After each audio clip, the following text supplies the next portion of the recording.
Coming to you from Farmer Dave's Kitchen here in Grating, Massachusetts, I'm Stacey. I'm Denise. And we're here to help you prepare your share.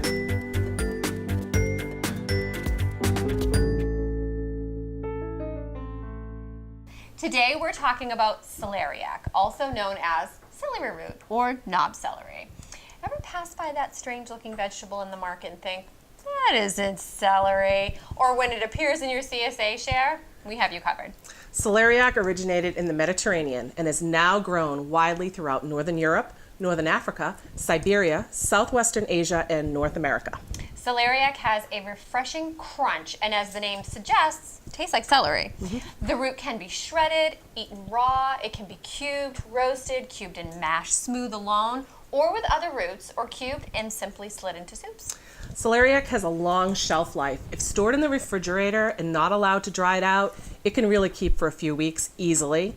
Keep in an open plastic bag in the crisper. That holds in a little bit of humidity and moisture. Got it. Celeriac is also a very good source of vitamin K, B vitamins, phosphorus, iron, calcium, I'm not done yet, Okay. copper, and manganese. It contains some vitamin C and is being in the carrot family. Did you know it was in the carrot family? I did not know. It actually has antioxidants as well. Love that. Okay, so this vegetable may be a little on the unattractive side, but the inside is a beautiful creamy white with a very crisp texture. Are you ready to show them how to clean it now? I am ready. So cleaning is pretty simple. We've actually been having this soak in a little bit of a bowl with cool water, and then we need to grab our little scrubby brush. Left it right there for you. Fabulous. So you can already see that some of the dirt has come off just by allowing this to soak in the water. You're simply going to take your vegetable brush, as so, and you're going to give this little celery root, celeriac, a bath. Now, it comes off easily too if you do it under running water, but since the sink is behind us, Right. we're just doing it right here in the bowl of water for Easy camera. to show you here. Just much easier to show. And you may get a little bath while doing this yourself. Just a little bit, so wear an apron. It's all good. See, All it's right. coming right off. So, but you can see the difference between the one that I've actually cleaned and the one that's not clean yet. So if we dry this, I mean, look at how great that cleans up. And you will notice a little bit of green coloring also on this, which when it was covered in its dirt You jacket, couldn't tell? You couldn't tell. But having the dirt on it for long-term storage, meaning at the farm long-term Yes. storage, actually protects it. It does. You can easily clean this up and then put it in that crisper in the bag, and it'll keep for you. Absolutely. I think that's great. Yep. There. Oh, I'm thank gonna do you. one more. All right. Let's get Okay. this bowl out of our way. Actually, you know what? Before one of us hits it, not that that ever happens on VEGISODEs. Good call. Good call. It's gonna go right behind us. Okay. Okay, we're back now. So keep in mind, once you peel it, the root is going to start turning brown or oxidize. It's just like a potato when it's exposed to air. If the vegetable is to be held out for any long period of time, so if you're prepping for a big cook or something like Sure. that, I would put it in a bowl of water, or you could toss it with lemon juice if you wanted to. But when you go to roast it, if that's what you're doing, make sure you drain it and dry it off well. That's when you're going to be able to get that caramelization. Beautiful. Short-term storage, as we stated earlier, unpeeled in a resealable plastic bag that's open in the crisper drawer. You'll have it for a while. Excellent. And notice she said open. Yes, We open. normally tell you to close it, leave it open so it's allowing some of the moisture out, but allowing some of it to stay in there. Correct. So long-term storage, the root can be blanched and frozen. We have a blanch and freeze VEGISODE that shows the process in detail, but quick summary for you, you're gonna peel and cut into approximate 2 to 3 inch chunks, drop in boiling water to blanch for 3 minutes, and then before packing in your freezer bag, toss with a little lemon juice to prevent the browning. And then you'll have celeriac all winter. All It'll winter. be great. So if you're running out of room in your crisper because of all the apples, Put it in the this is freezer. an alternative way to do it to save it so that you have it through the winter and it doesn't dry out on you. Now that the roots are washed and dried, we'll get into cutting. Many of you have held this up to me at pickups and just gone, really? How do I start with this? I'm going to show you how to start. Here's the tutorial. Okay. So we have it cleaned. We're going to cut the bottom off and the top off. As with any round vegetable, once you do that, you now have a stable surface. You're not turning around trying to cut something round and having it scoot around on you. Now, I describe it as cutting a pineapple, when you cut the top and bottom off a pineapple and then you go down and you just peel the sides. This is what we're doing here. Chef's knife. Make sure it's sharp. Just gonna go right down the sides. Nice technique, Stace. Notice where my fingers are. We've told this to everybody before. Keep your fingers curled, keep them behind the blade. There we go. And this really isn't a struggle. You can tell how easily I'm actually cutting this. Round off the bottom, any little pieces of peel. There we go. Now, these peels are gold. Do not get rid of these. Don't throw them in the compost. They taste like celery. You've just scrubbed them. They're perfectly good to put in stocks. Perfectly good to throw a chunk like this if you're cooking farro, if you're cooking quinoa, if you're cooking rice. It basically adds the taste of the celery to it. So what we do is we pop it in a freezer bag and just throw it in the freezer, and then as you're cooking, you grab things. Perfect. Okay. Perfectly clean. There is a perfectly clean and cut celeriac root. All right, so what we're gonna do next is actually cut these into planks. Give you some room there. All right. Actually got a stable end on that side. Yeah, No. I would go with that side. I'm going with this way because now that Stacey actually cut it, this is giving it a really nice edge as well. All right, so this is simply cutting it into a plank. Or a slice, if you want to look at it that way. Slice, sure. That's a good way to put it. Now, when you get to the end, just be very careful about your finger placement. This is also where it's important that your knife is very sharp. Okay, so these are planks, okay? I'm going to go ahead and keep 2 of these. I'm going to give you 3. Okay. Or vice versa here. All right, so that's your plank. So the next thing we're going to do is actually cut this into a stick, and then we're going to get it cut down to cubes. So this is how this works. So now, if 3 is a little too thick for you, go ahead and just do this with the 2. It really depends on your comfort level. Even 1, Or it's singles, fine. yeah. Whatever you want to do. All right, so you can see these are really fat sticks. But that's good because you're actually going to cut these down now into cubes. Exactly. So you want them small enough to roast, but you don't want them too small so they burn. Right. And try to get them fairly even sized. That way these are going to cook very evenly. And here's your one that was started. Yeah, we've got one started already. So we're just going to finish these off. And the thing about celeriac is it doesn't have a really high starch content. So when you think of when you roast potatoes, they'll get really, really brown. You're not quite going to get this with the celeriac. You'll probably get it on the edges and then like a nice golden brown, and the middle will be nice and tender, but you're not going to get that French fry type of texture. It's like a potato, but it's not a potato. But it's not a potato. Okay, so we're gonna go ahead and take our cubed celeriac. We're gonna get this into a bowl. And we've already prepped a little bit of olive oil. Okay. A little salt and pepper. All right, a little more pepper, because I like pepper. I like pepper on this. I do. We'll go a little low on the salt, though, a little light. All right, so you just want to toss these guys in here, and then we're going to get this out onto a sheet tray. There you go. Nice even layer, so one that they cook evenly, and that they'll cook all at the same time and be ready at the same time. Now we've preheated the oven to 400. You could probably do 425 in that area.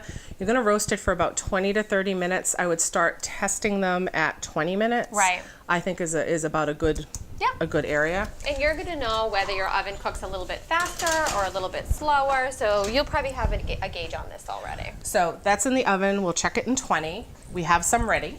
Magic of television. And this is, I don't know if you want to put it out on here. Yeah. These look gorgeous. So now I know we said that these weren't going to brown quite as much as a potato, but they actually do golden right up. They really are beautiful. That looks great. So you have a nice idea of what that should look like when it comes out.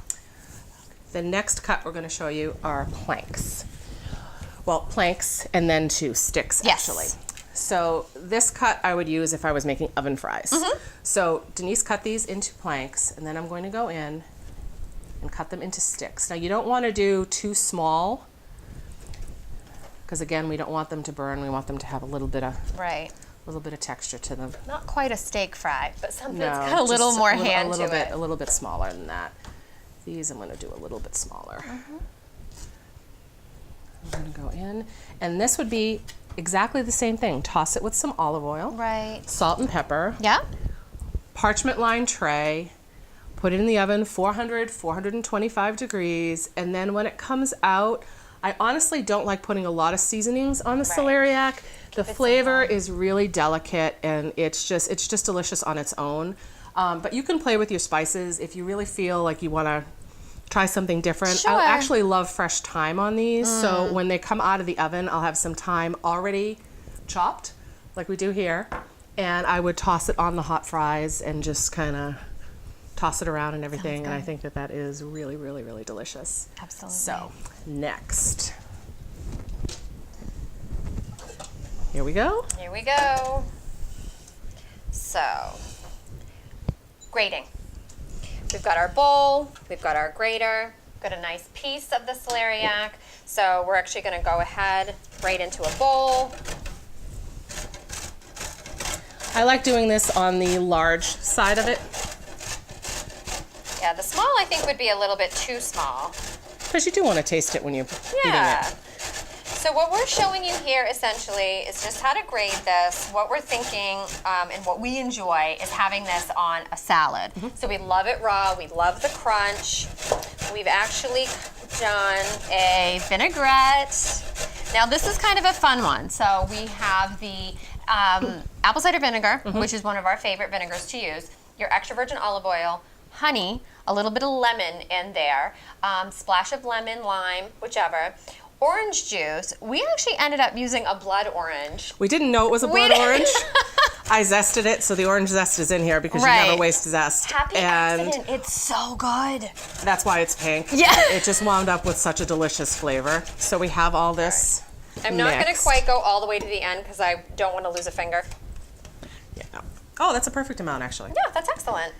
So that is what it looks like, shredded. It looks like cheese. Yeah, it does actually look like cheese. It's just like You relate farm everything cheese. to cheese. Oh, I like cheese. All right, so we're going to add a little bit of the dressing in the bottom. It's kind of a make the salad right in the bowl. Right. So toss this a little bit. That color is beautiful. It's actually turning the celeriac pink. It is. You And get then- little bits of the orange in there. So we've got orange, pink. You've got the little bit of black from the pepper. You ready? Greens. Hit me with some greens. Some greens in it, and then you can toss. Fabulous. You can use whatever greens you happen to have. My salad tongs would have been better for this, but you know, Yeah, but this is working. going with it. This is working. This is working. We got this. The other benefit to putting the root veg, whether it's celeriac or even radish, in the bottom of the bowl and tossing it with the vinaigrette, if you have family members that aren't quite as fond of the sharpness of like a radish, by putting it in the vinaigrette kind of curbs it. It's just like when you put onion in there and you add a little bit of acid to the onion, it curbs it and makes it a little less sharp. Right. Then you toss your salad on top of it, and it just winds up being really, really, really good. Yeah, and it's going to prevent it from browning at all. Again, we did say that Yes. that can oxidize. Yes. So dual purpose with that one. Dual purpose with which that is one. Nice. So that is what that looks That's- like. Next, we thought we'd have a little fun with this one. Everybody is doing noodles, veggie noodles. There's so many spiralizing and everything. So we grabbed a spiralizer, and we figured we would spiralize. Show you how to do this. I think this is pretty cool, actually. So we're gonna go in, I cut it down so that it would fit in the top of this Right. one. There are many spiralizers on the market. There's some that crank. We just have this simple one that we decided to try There with are this. some that attach to your mixers. but this is a good try. We is a were good try. also thinking, oftentimes a vegetable like a carrot or a parsnip or a zucchini, it already has that round shape. So we wanted to do something fun and different with the celeriac. So you will see it might not spin as easily. Because but it's it works cornered. Because it's cornered, right. So if you do carrots or anything like that, you're probably going to get the whole. Yeah, you're going to whip right through that. This piece is a little bit too small. There we go. There it goes. But have that gives some. you the idea. Gives you the idea of what they look like. Now this is great to slide into soups. It can be used as a pasta substitute. It can be sautéed down, which is what I did here. Yes. So actually I'm going to add this right in here. Sure. May I use one of your spoons? You may. I just took this off the oven. So I just went in with a little bit of olive oil and I sautéed it down. It's got a little great. caramelization to it. And then we made an add-in, which is, again, this is use up your CSA share that you've squirreled away for the Yes. winter. We have kale that we chopped up. We have some cherry tomatoes that we picked up. And we just mixed it all together. Onions and some garlic. Delicious. So, throw this in like this. Beautiful. That's perfect. Would you like the other spoon? That would be great. That looks great. So, really, how pretty is that? That's gorgeous. So this right here, you could use on its own as a side dish, as a main meal. Main meal, for sure. Easily add sliced chicken to it or tofu. Easily, that would go great. Anything else like that, and I just think it's beautiful. And imagine this on a plate with a piece of fish on top of it. Oh, goodness. It sounds so good. I think that would be great. Endless possibilities, Stacey. Endless possibilities. So, it may not be the prettiest vegetable when you pass by it, but don't judge the book by its cover.